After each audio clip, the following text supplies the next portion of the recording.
कर दिया। नमस्कार मेरे प्रिय भाइयों और बहनों, आज के इस सत्य ज्ञान सत्र में आप सभी का हार्दिक स्वागत है। मैं डॉक्टर कमलाकर राउत। आज का जो टॉपिक है वो टॉपिक है मानव की उत्क्रांति, यानी हम मानव कैसे बने, वो जो जर्नी है, वो जो प्रवास जो हुआ है वो कैसा हुआ है, वो हम आज समझ में लेंगे। कई कोटि साल पहले इस धरती पे एक पेशीय सूक्ष्म सजीव निर्माण हुआ जिसका नाम था प्रोटोजोआ। एक पेशीय सूक्ष्म सजीव प्रोटोजोआ का निर्माण इस धरती पर कई कोटि साल पहले हुआ। फिर कई लाख साल के बाद उसका अगला जो उसकी जो अगली स्टेप जो है क्या हुआ होगा। उसके बाद आया एप वानर, यानी मंकी आ गया।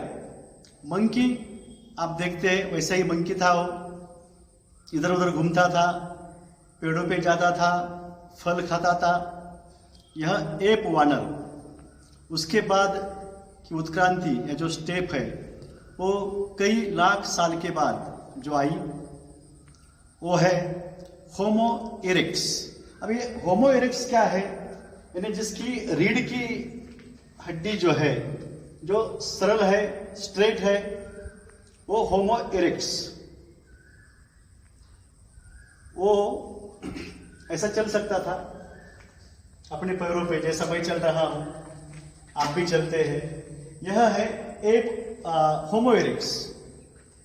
एप वानर जो था ऐसा चलता था, एप वानर, पेड़ पे जाना, फल खाना। उसके बाद आया होमो इरेक्ट्स। उसने क्या किया पता है आपको? ये जो पत्थर होते हैं, पत्थरों को उसने तराशा, पत्थरों के उसने शस्त्र बनाए, औजार बनाए, और उसका उपयोग वह शिकार करने के लिए या कंदमूल जो होते हैं जमीन के नीचे वो निकालने के लिए उसने उस शस्त्र का उपयोग किया। यह है होमो इरेक्ट्स। बाद में जो आया वो है होमो सेपियन सेपियन। यह आने के लिए कई लाख साल या कुछ कोटि साल इसके लिए गए हैं।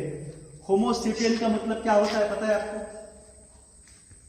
बहुत बुद्धिमान मानव, वेरी इंटेलिजेंट मैन। बुद्धिमान मानव, होमो सेपियन। एरिस्टोटल कहते हैं नॉलेज इज विजडम, यानी ज्ञान जो है वो विजडम होता है, यानी क्या करना चाहिए क्या नहीं करना चाहिए उसे विजडम कहते हैं।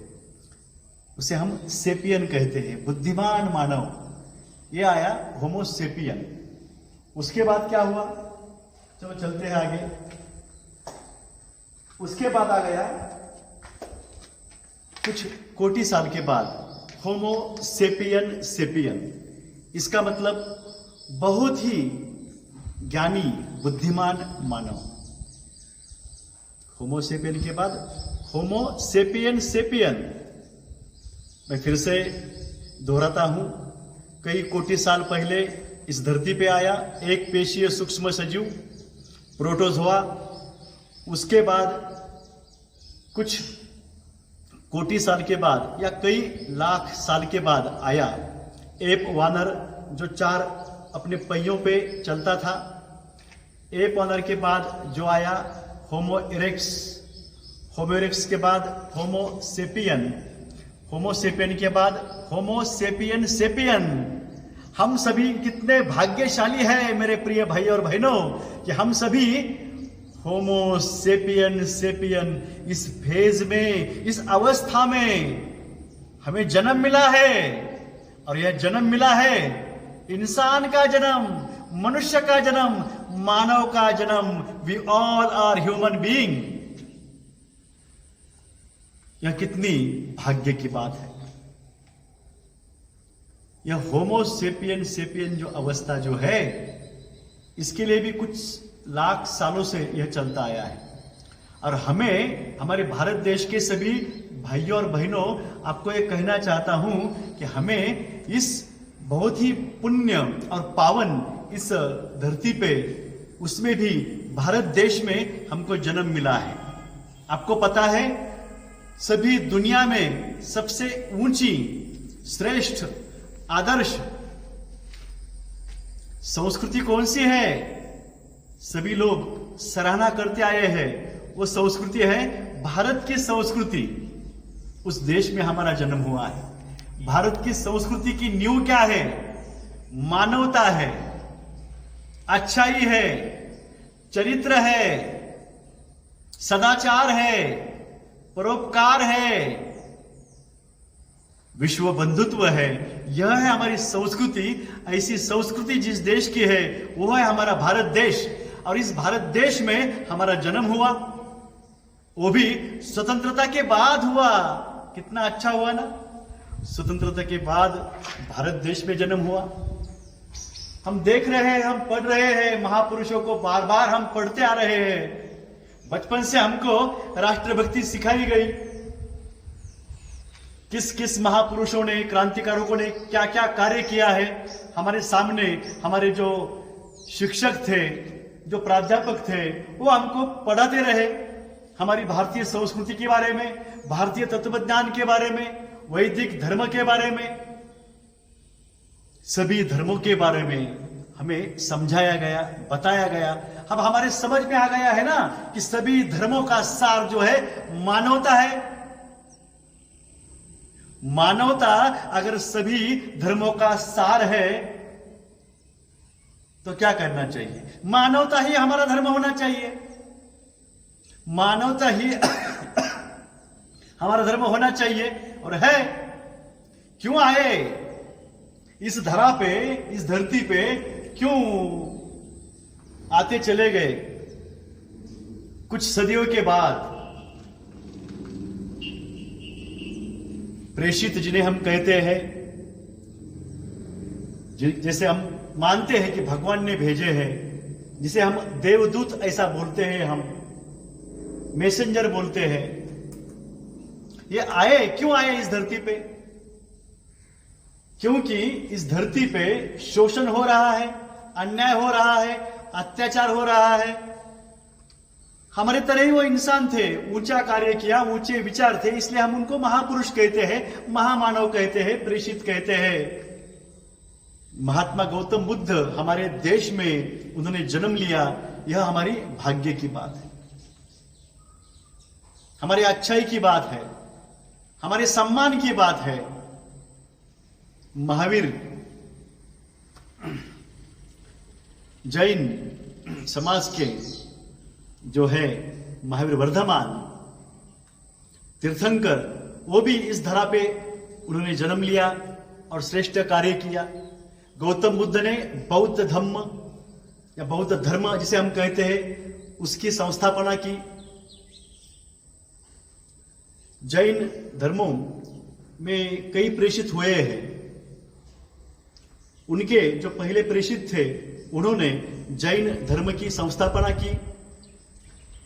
बाद में मोहम्मद पैगंबर साहब इस देश के नहीं है, लेकिन इस धरती पे उनका जन्म हुआ।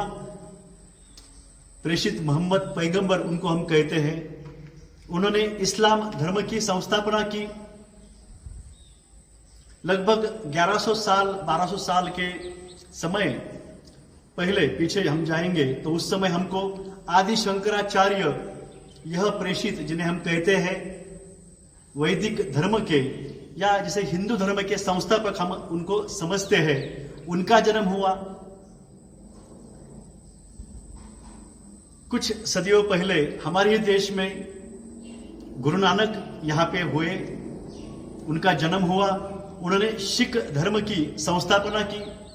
सभी धर्म ग्रंथ जो है ना मेरे भाइयों और बहनों, मैं पढ़ चुका हूं।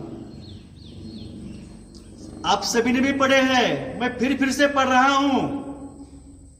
आप सभी भाग्यशाली हैं जिस धर्म में आपका जन्म हुआ है। बहुत ही श्रेष्ठ ऐसे धर्म ग्रंथ है। लेकिन इस सभी धर्म ग्रंथों में पता है आपको क्या बताया गया है? सभी धर्म ग्रंथों में सत्य की बात की गई है।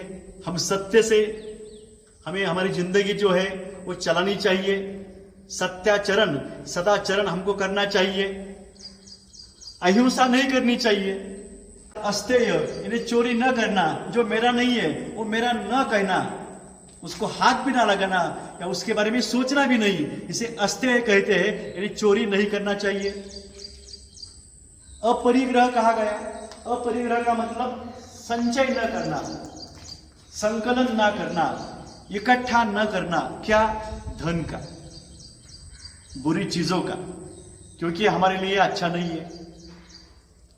और क्या कहा गया? कहा गया सत्य, अहिंसा, अस्तेय, अपरिग्रह और ब्रह्मचर्य। ब्रह्मचर्य का मतलब यह होता है कि मैं सदाचार करूं, नैष्ठिक जो मेरा ब्रह्मचर्य है उसकी मुझे पालना करनी चाहिए। इसमें दो बातें होती है। ब्रह्मचर्य का मतलब होता है संन्यास्त जीवन जीना, शादी न करना, ये भी है। और दूसरा ब्रह्मचर्य का मतलब क्या होता है, जो मैंने पढ़ा है वो बोलता हूं।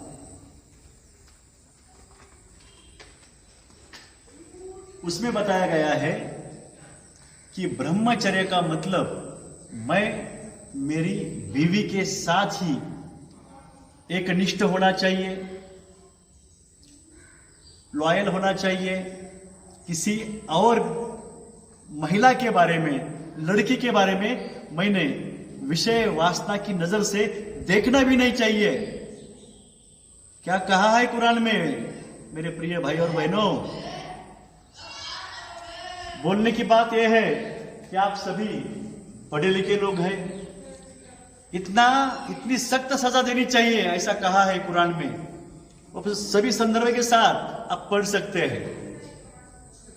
बोलने की बात यह है मेरे प्रिय भाई और बहनों, सभी धर्मों में यह कहा गया है पर स्त्री जो है उसको माता कहना चाहिए, अपनी बहन समझना चाहिए। यही तो सभी धर्मों का सार है, यही कुरान कहता है, यही सब इसमें बताया गया है। और भी मैं आपको बोलना चाहता हूं, कहना चाहता हूं